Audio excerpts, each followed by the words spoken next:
Здравствуйте, в эфире программа «Якутия вперед». Сегодня в нашей студии глава Республики Саха-Якутия Айсен Сергеевич Николаев озвучит некоторые итоги работы.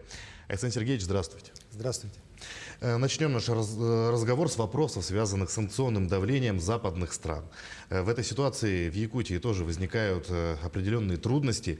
В частности, ощущается рост цен на продовольственные товары. Айсен Сергеевич, какие меры поддержки предприятий и торговли разработало правительство Якутии? И как это связано со сдерживанием роста цен? Достаточно ли запасов продовольственных товаров?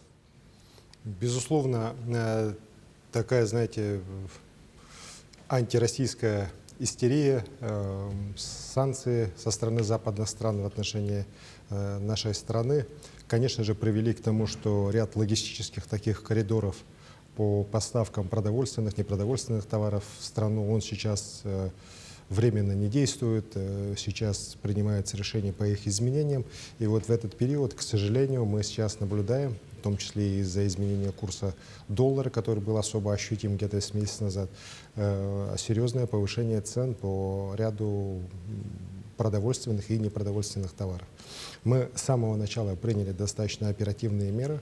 В первую очередь они были связаны с выделением льготных кредитов для предприятий торговли, оптовой торговли, для недопущения резкого роста цен после закупа, скажем так, товаров в условиях высокой инфляции, в условиях повышения ключевой ставки Центрального банка до 20%. Безусловно, мы видим, что сейчас эти меры уже принесли свою положительную роль. Во-первых, мы видим самое главное, что компании оптовые, которые занимаются поставками продовольствия на территорию республики, с поставленными задачами справились. У нас сейчас по розничной системе запасов где-то на 3 месяца, по оптовой торговле более чем 4 месяца уже сформированных запасов. При этом сейчас товары еще поступают на станцию Нижний Бестях. В ближайшие дни мы в общей сложности порядка 1400 вагонов еще ждем. Каждый день разгружается 150-170 вагонов. Работа идет.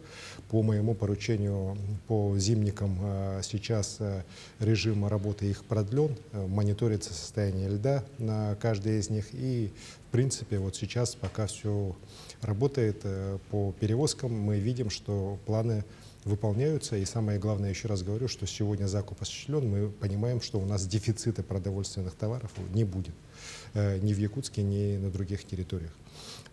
Считаю, что эта работа будет дальше продолжаться, потому что понятно, что сейчас мы должны очень серьезную работу провести по увеличению своей продовольственной безопасности, то есть по повышению количества местной продукции.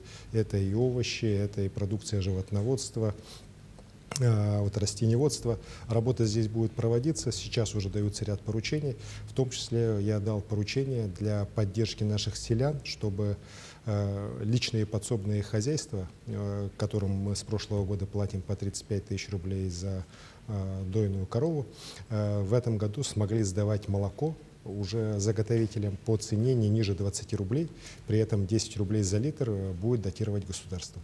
Это тоже такая важная, на мой взгляд, мера поддержки наших селян, которая, безусловно, позволит в купе с поддержкой селян решить и другой вопрос, это как раз повышение количества молока, которое заготовители будут принимать в целом у производителей. И, конечно же, это должно привести к увеличению количества молочной продукции, переработанной продукции, которая будет поставляться на столы якутян. Правительство страны активно рассматривает предложения регионов, направленные на развитие экономики страны. Например, на встрече с министром по развитию Дальнего Востока и Арктики в Москве вы обсуждали включение ряда предприятий Якутии, поставляющих топливо и продовольствие, в список системообразующих.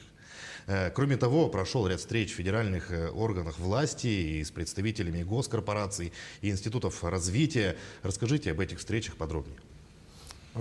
Безусловно, в целом наш пакет антисанкционных мероприятий, он считается одним из лучших в стране. Мы приняли его одним из первых. Он достаточно на большую сумму, порядка почти 15 миллиардов рублей. Это и средства, которые будут из бюджета выделяться, это и уменьшение налогов, это и перераспределение средств внутри государственных программ, внебюджетные средства, льготные кредиты. И, конечно же, еще раз говорю, в наших условиях, в условиях северного завоза, который уже практически сейчас начинается, мы медлить не имеем никакого права. На встречах в Москве с руководством и министерств, ведомств, руководством ряда государственных институтов развития крупнейших госкорпораций мы обсудили как раз вопросы дальнейшего развития нашей республики. Несмотря на все трудности, мы должны идти вперед, республика не должна останавливаться. И, конечно же, я рад, что мы получили в этом вопросе поддержку со стороны руководителя и правительства, руководителя крупнейших корпораций. В частности, с Алексеем Ильичем Чугунковым, министром по развитию Дальнего Востока и Арктики, мы обсудили вопросы поддержки северного завоза, рассказали о механизмах, которые у нас в республике применяются. Также, конечно же, мы обсудили дальнейшие вопросы развития территории опережающего социально-экономического развития у нас в Якутии, и по Южной Якутии, и здесь, в центральной части республики. Понимание полное есть, поддержка есть, мы будем и дальше идти по реализации наших новых проектов, в том числе, которые будут работать в области импортозамещения. Очень важная встреча состоялась с министром финансов нашей страны Антоном Германовичем Силуановым. Антон Германович поддержал наши предложения в части замещения наших кредитов, которые были ранее получены под выпуски облигаций государственного займа Республики Саха-Якутия, нескольких выпусков, на бюджетные кредиты. Бюджетные кредиты сейчас выделяются под гораздо более дешевые проценты, практически под 3% годовых. Будут они выделяться на срок до 2028 года. Это в общей сложности позволит нам уже в этом году 5 миллиардов 600 миллионов рублей заместить. И, безусловно, это большая помощь нашему бюджету. Мы также обсудили вопросы, связанные, опять же, с северным завозом, с поддержкой северного завоза, с вопросом поддержки социально незащищенных слоев населения и республики, и в целом страны. Ну и, конечно же, обсудили дальнейшие изменения, дополнения бюджета республики, в том числе при помощи федерального бюджета.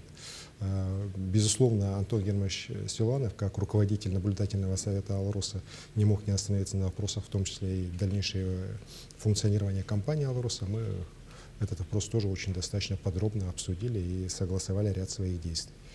На встрече с крупнейшими финансовыми институтами страны, с ВЭБ и со Сбером, с руководителями Игорем Ивановичем Шуваловым, Германом Оскаровичем Грефом мы обсудили вопросы финансирования дальнейшего инфраструктурных проектов на территории республики.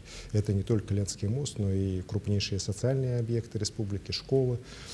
Тоже очень много таких точек соприкосновения нашли. Ну и, конечно, опять же, финансирование наших предприятий в рамках программы поддержки системообразующих предприятий. Тоже Сбер поддержал. Это и ЛОРП, это и Саханефтегазбыт. Безусловно, это очень важно, потому что, еще раз говорю, сегодня коммерческая ставка 25% годовых. Если мы будем по таким процентам кредитоваться, то, безусловно, это в конечном итоге скажется на ценах на всю продукцию, которая в республику завозится, и на топливно-энергетические ресурсы, и на сами транспортные услуги. И здесь, конечно, поддержка крупнейших институтов развития нужна. Ну и, безусловно, то, что мы с Ростехом, крупнейшие корпорации нашей страны, последние годы тоже очень активно сотрудничаем, тоже приносят свои плоды. Мы с Сергеем Викторовичем Чемизовым обсудили реализацию и Ленского моста, реализацию проекта по Кючусу, по Эльге, по другим технологическим проектам, которые должны у нас в республике реализовываться. Значительно могла пострадать строительная отрасль. Но с введением мер поддержки ситуацию удается сдерживать на контроле. В Минпромторге даже сообщили о снижении цен, в частности, на металл для строительства. На какие меры поддержки могут рассчитывать строители республики? Главная задача строительной отрасли республики – не допустить снижения темпов строительства жилья и не допустить снижения темпов строительства социальных объектов. Здесь правительству мною поручено принимать исчерпывающие меры.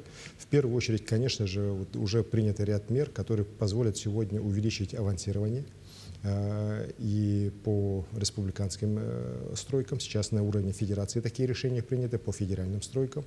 Это, безусловно, поможет компаниям сегодня уже, скажем так, не привлекая, опять же, дорогие коммерческие кредиты, уже начать финансировать стройки уже за счет авансов. При этом, конечно же, на мой взгляд, также поможет рынку то, что сейчас появилась возможность у госзаказчиков заключать в более упрощенной схеме подряды с единственными поставщиками, в том числе по стройкам. Конечно, при этом будет контроль очень серьезный, потому что понятно, что возможность заключения контрактов с единственным поставщиком – это не только вот такая возможность, так, это и очень большая ответственность и госзаказчиков, и подрядчиков. Поэтому здесь контроль будет очень строгий для того, чтобы каждый рубль, заключенный в рамках таких контрактов, был потрачен эффективно, качественно и чтобы объекты все были построены в срок. Безусловно, мы сейчас практически каждую неделю мониторим ход строек по республике. Мы не видим серьезных проблем в части строительства социальных объектов. Что касается строительства жилья, то, еще раз говорю, здесь наша главная задача как раз упростить процедуру получения разрешения на строительство, помочь застройщикам более быстрее выходить на площадки, более быстрее получать разрешение на строительство и строить жилье. Оно очень нужно, потому что по Дальнему Востоку, благодаря предложениям, которые внес Юрий Петрович Трутнев, и эти предложения были поддержаны президентом нашей страны Владимиром Владимировичем Путиным, дальневосточная льготная ипотека под 2% годовых, она сохранит свою работу и дальше. Это очень важно, это очень нужно, и как раз здесь, конечно же, застройщики должны работать для того, чтобы не просто повышать стоимость квадратного метра, а наоборот строить больше, качественнее и без повышения цен. Впереди ледоход и пожароопасный сезон. Превентивные мероприятия на реках Якутии сейчас в активной фазе, и в районах проходят учения перед пожароопасным сезоном. Александр Сергеевич, расскажите о подготовке Якутии к паводкам и лесным пожарам. И то, и другое направление для нас — это традиционная наша работа. Безусловно, паводок мы ожидаем непростой. Территория Якутии очень огромная, и в любом случае где-то проблемы все равно обязательно возникнут. Сейчас толщина льда в целом по республике она ниже прошлогодних, ниже таких, значит, многолетних средних значений.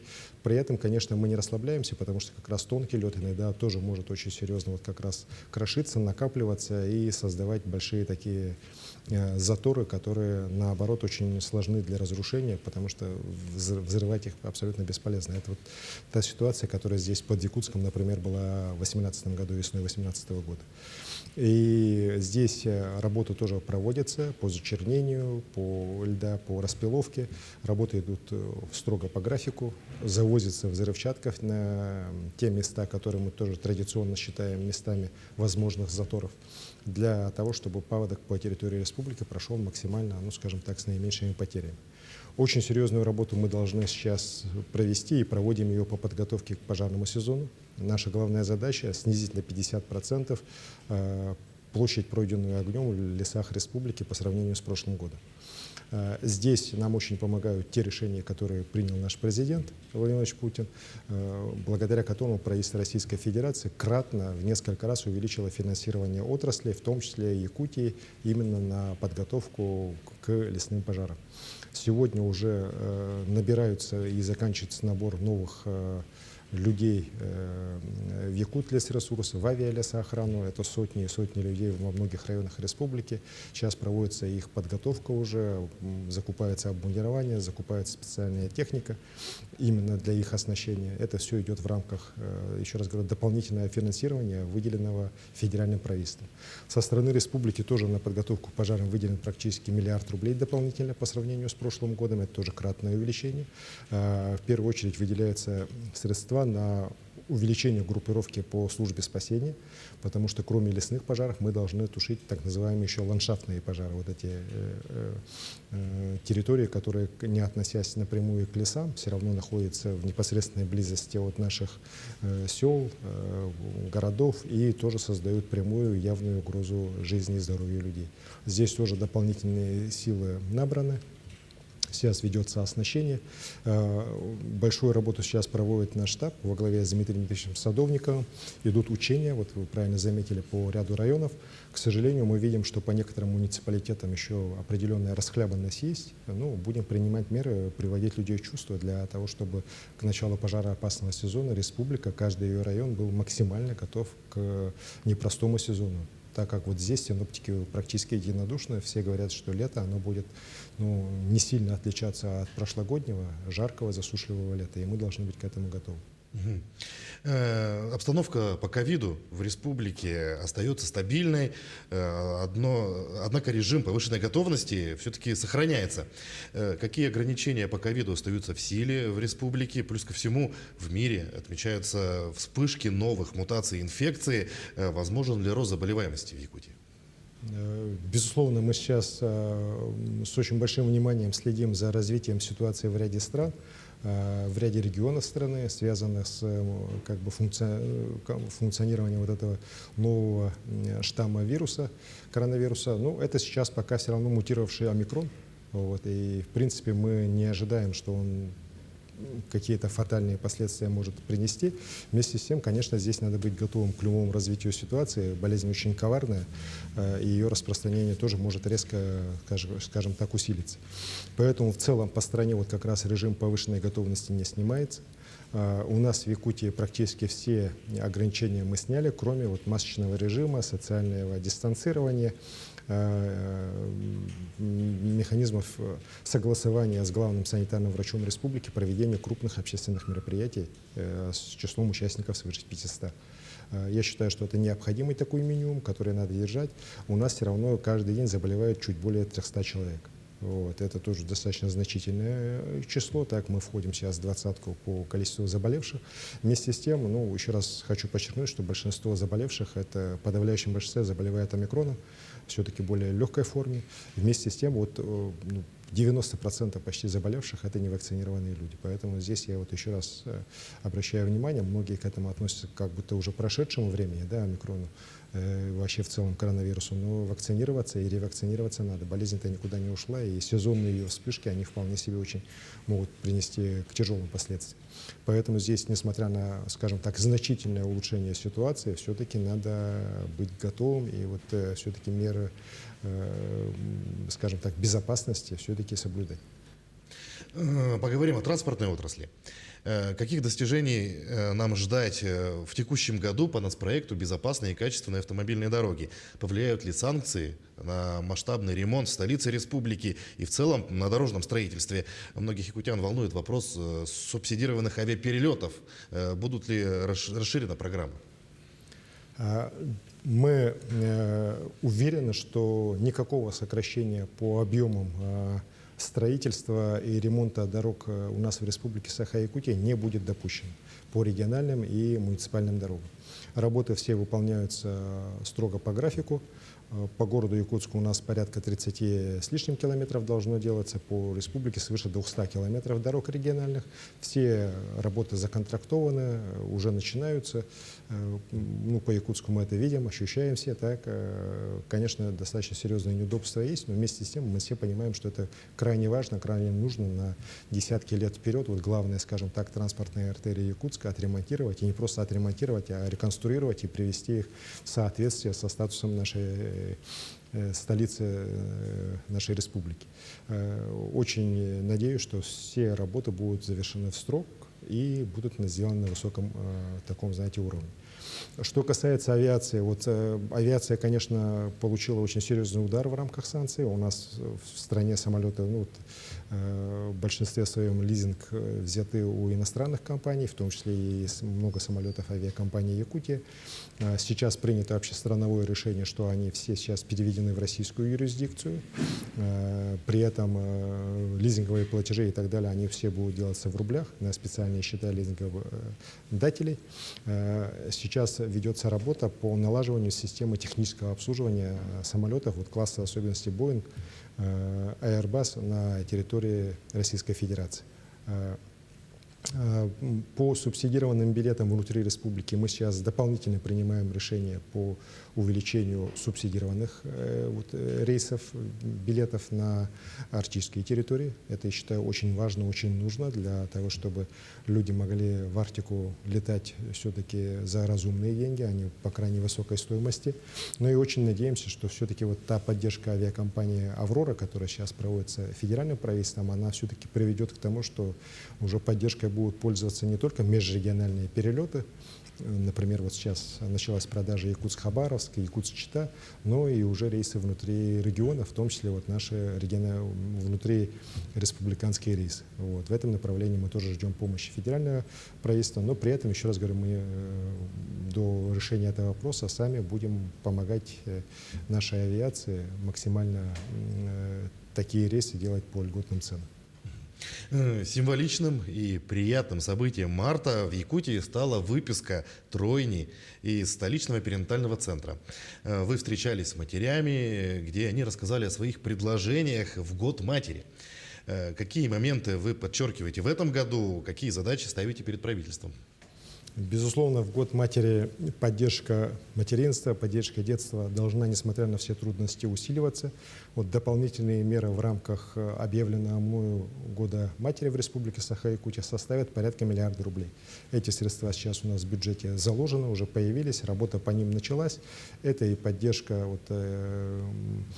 капитала, скажем так, детей столетия, это и поддержка семей, у которых 5 и более детей, увеличена сумма как раз для того, чтобы как можно больше их в этом году смогло получить жилье, увеличено пособие для приемных семей, ну и по ряду других направлений, в том числе по поддержке общественных организаций, занимающихся проблемами и вопросами материнства и детства, тоже увеличивается достаточно серьезная поддержка. Эта работа будет идти. Ну и, конечно, вот встречаясь постоянно с людьми, встречаясь в том числе и вот с матерями, я выслушиваю их пожелания, предложений много, и они касаются не только там каких-то финансовых вопросов, но и организационных вопросов. И, безусловно, правительство республики, власти республики, муниципальных районов, городских округов, конечно же, должны делать все, чтобы, еще раз хочу подчеркнуть, несмотря на все трудности, связанные с западными санкциями, у нас вопросы материнства, вопросы детства всегда получали от нас самую большую поддержку. Следующий вопрос о спорте. На проходившем в Дагестане первенстве России по вольной борьбе команда якутских спортсменов выступила успешно и вернулась домой с золотой и серебряной медалью Станислава Свинобоева и Льва Павлова соответственно.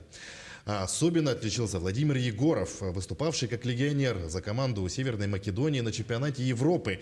Владимир сенсационно взял золото турнира.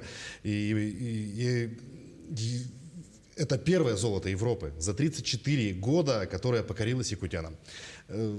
Вольная борьба считается традиционным спортом для Якутии. Александр Сергеевич, можно ли сказать, что республика начала воспитывать новое поколение чемпионов?